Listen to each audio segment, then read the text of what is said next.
After fully writing, implementing, and running a test, it is important to understand the information on the dashboard. So we can get to the information and the dashboard by going either directly to this link, or we can go to the GitHub repository and it'll be directly on this link here. Same link.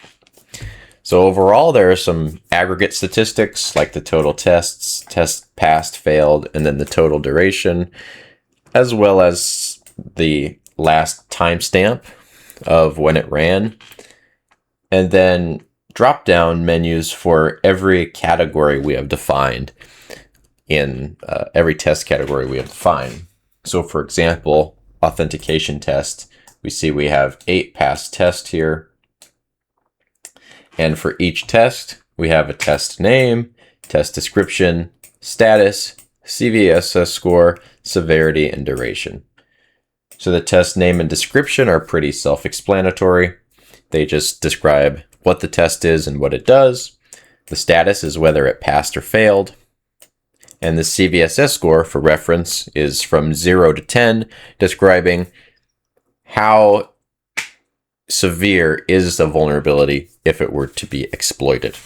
And then the severity is just an English description of that, which is auto-generated from whatever the score is calculated to be. Then we have the description, or the duration, which is useful for detecting errors.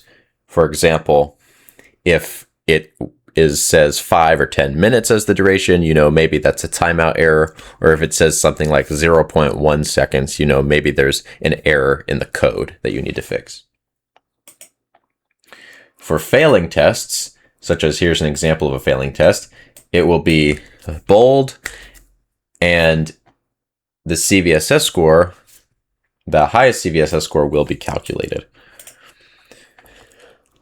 So what it will do is it'll take all of the failing tests, find the maximum, and then it will display it up here. So you see for the other ones, there's no failing tests, so there's nothing to display as the highest CVSS.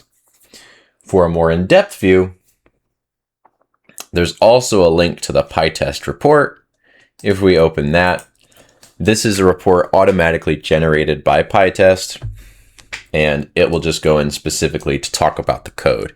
But this doesn't have any sorting based on testing categories or test descriptions that we achieve from our feature file.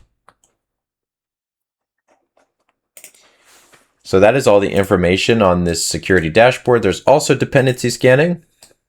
This links to another report, and you can feel free to explore that at your own pace.